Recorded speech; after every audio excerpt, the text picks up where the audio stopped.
Hello friends, very good morning. आज एक बार फिर मैं आप लोगों के बीच में पीबी शेली के द्वारा लिखी गई poem ode to the west wind के साथ हाजिर हूँ। और आज हम लोग इस महत्वपूर्ण पोएम को पढ़ने का प्रयास करेंगे, समझने का प्रयास करेंगे और साथ ही साथ एग्ज़ाम पॉइंट को भी क्लियर करते हुए चलेंगे। तो बिना देरी किए हुए हम क्लास की स्टार्टिंग करते हैं। तो फ्रेंड्स, सबसे पहले हम लोग जानने का प्रयास करते हैं कि ode to the west wind ये किस जोनर में लिखी गई है। तो इसका जोनर है ode. First of all exam में यही पूछा जाता है कि इसका जोनर क्या है। तो जोनर है, ये एक ओड है, जैसा कि नाम में ही लिखा हुआ है। ओके, द सेकंड थिंग वो क्या है, यह है कि इसका थीम क्या है। थीम, तो थीम है इसका death and rebirth. Death and rebirth. अब इस चीज़ को जब पोम हम लोग पढ़ेंगे तो समझने का प्रयास करेंगे कि इसका थीम डेथ कैसे है और रिबर्थ कैसे है। नेक्स्ट, इसमें इसमें 5 सेक्शंस हैं। कितने सेक्शन हैं? 5 सेक्शन हैं और each section contains 14 lines. Dear friends, I hope आप लोगों को समझ में आ रहा है। 5 sections and each section contains 14 lines। इसके अलावा स्टेंजा फॉर्म क्या है? तो इसे लिखा गया है तर्जा राइमा में। ये भी इम्पोर्टेंट थिंग्स है ये एग्जाम्स को लेकर के, जो आपके टीचिंग्स एग्जाम हैं। नेक्स्ट, इसका रीम स्कीम समझने का प्रयास करते हैं।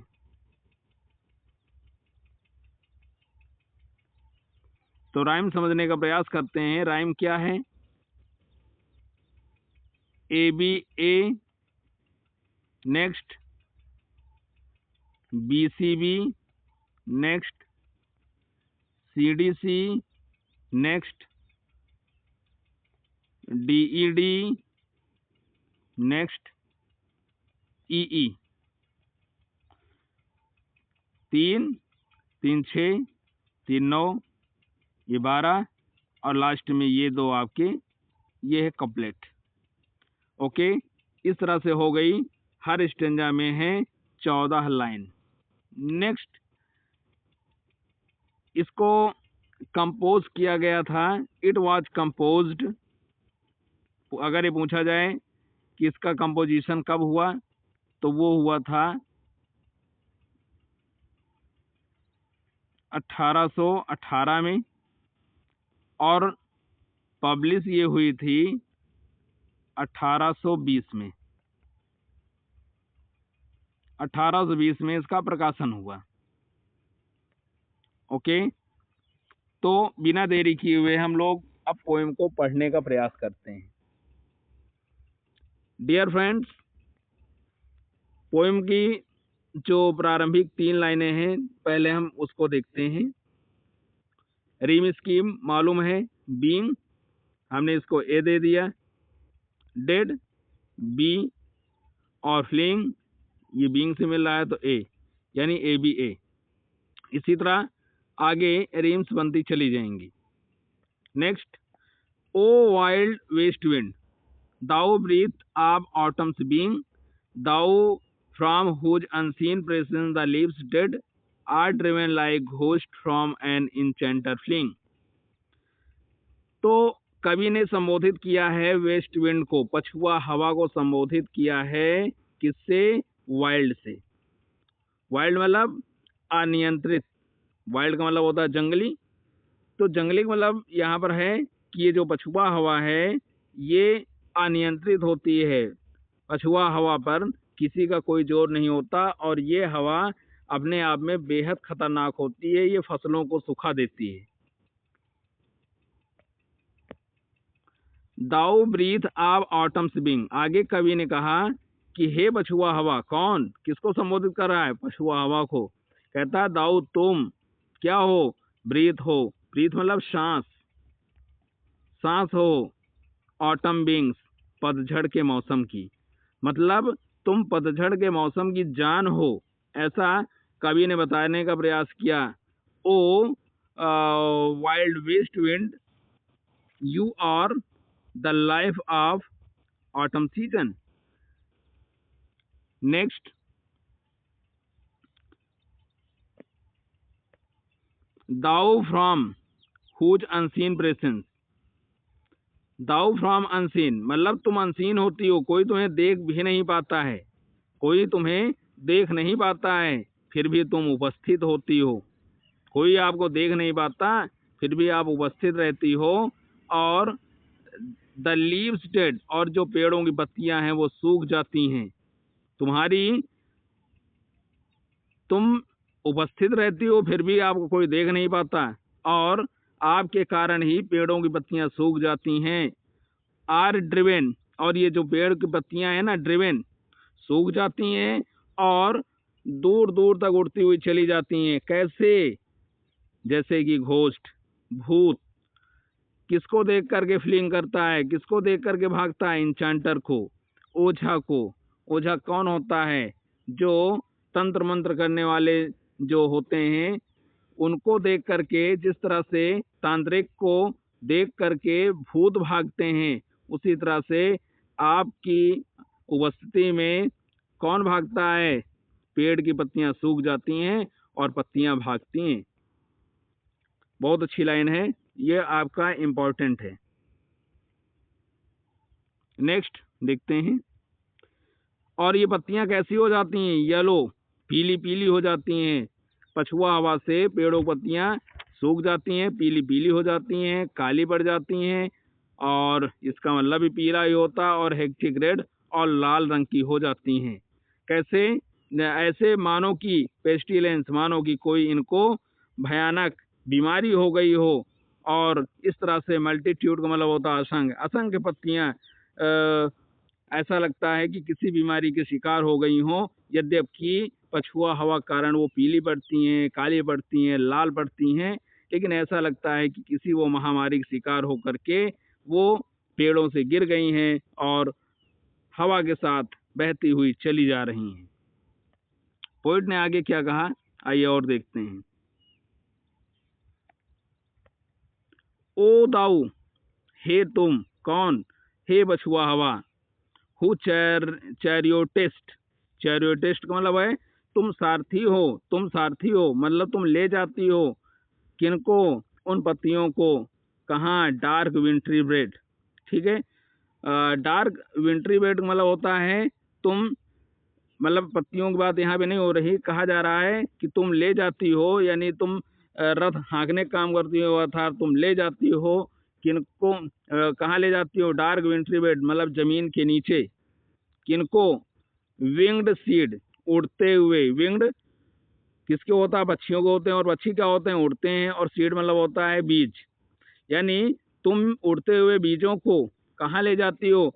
जमीन के अंदर ले जाने का काम करती हो। और वो बीज क्या करते हैं? दे लाई, वो पड़े रहते हैं, कोल्ड ठंडे, और लो मतलब नीचे, यानी वो मिट्टी के नीचे ठंडे और मिट्टी के नीचे पड़े रहते हैं। बिल्कुल वैसे ईच लाइक कॉर्प्स, जैसे कि कोई शव होता है, कोई डेड बॉडी जो होती है उसको मिट्टी के नीचे दफन कर दिया जाता है और वो भी मिट्टी के नीचे पड़ा रहता है। उसी प्रकार से ये बीज बीज भी मिट्टी के नीचे पड़े रहते हैं, और विद इन इट्स ग्रेव, एक तरह से कब्र के नीचे। और कब तक ये बीज मिट्टी के नीचे रहते हैं?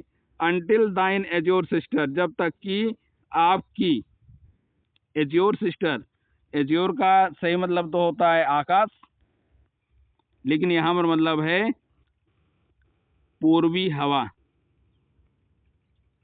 पूर्वी हवा।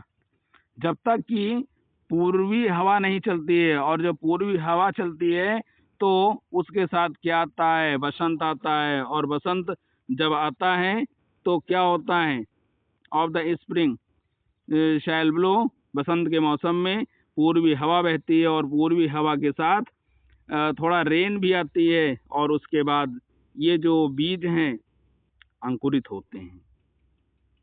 आगे,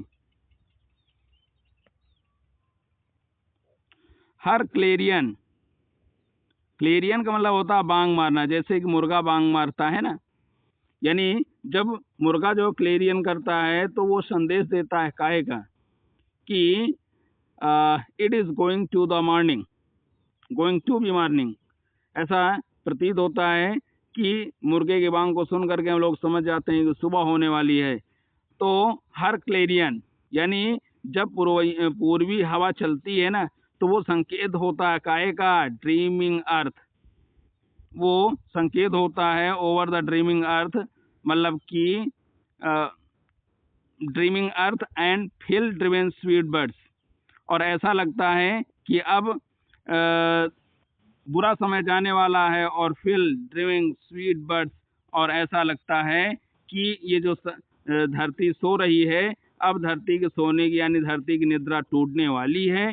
और ड्राइविंग स्वीट बर्ड्स, और जो अब पेड़ों में जो बसंत के मौसम में छोटे छोटे पेड़ उगे हैं, उन पेड़ों में अब कलियां खिलेंगी, और कितनी कलियां खिलेंगी, like flocks to feed the air, जैसे कि भेड़ों की झुंड होती है, भेड़ों की झुंड की तरह असंख्य मात्रा में, असंख्य संख्या में पेड़ों में कलियां खिलेंगी, और वो कलियां फूल बनेंगी। और फिर करेंगी क्या, और वो कलियां जब, यानी ये जो बर्ड्स हैं कितनी संख्या में, जैसे कि भेड़ों की झुंड होता है, उसी प्रकार से जगह जगह पर बहुत सारे खूबसूरत फूल खिल जाएंगे, और with living huge huge and orders.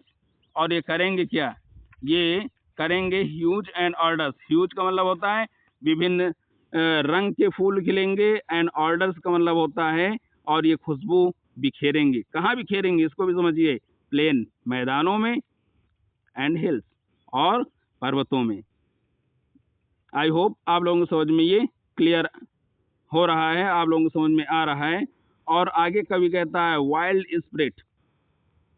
फिर एक बार हवा को वाइल्ड से संबोधित किया गया, मतलब हे अनियंत्रित आत्मा, हे अनियंत्रित आत्मा, which are moving everywhere, which are moving, और तुम हर जगह पर भ्रमण करती रहती हो, तुम हर जगह पे घूमती रहती हो। डिस्ट्रॉयर, तुम विनाशक भी हो, एंड प्रिजर्वर, और इसके अलावा संरक्षक भी हो, यानी रक्षा करने का काम भी तुम ही करती हो। हियर ओ हियर, मतलब कवि ने कहा हे पछुआ हवा सुनो, और मुझे एक बार फिर से सुनो। ऐसा कवि ने पछुआ हवा को संबोधित करने का प्रयास किया है। डियर फ्रेंड्स, ये आप लोगों को समझ में लगभग आ रहा है। तो इसी के साथ हम ये जो पोएम है जिसमें करीब 70 लाइनें हैं, तो इनको हर पार्ट यानी 14 लाइन का जो हिस्सा है उसको पार्ट वाइज हम पढ़ाने का काम करेंगे। तो यहाँ पर पार्ट 1 ख़त्म होता है, और पार्ट 2 के साथ फिर मैं आपके बीच में हाजिर होऊंगा। प्लीज़ लाइक, शेयर और सब्सक्राइब करें, और अपने फ्रेंड्स तक शेयर करके इसको ज़्यादा से ज़्यादा सब्सक्राइब कराने का प्रयास करें। बहुत बहुत धन्यवाद।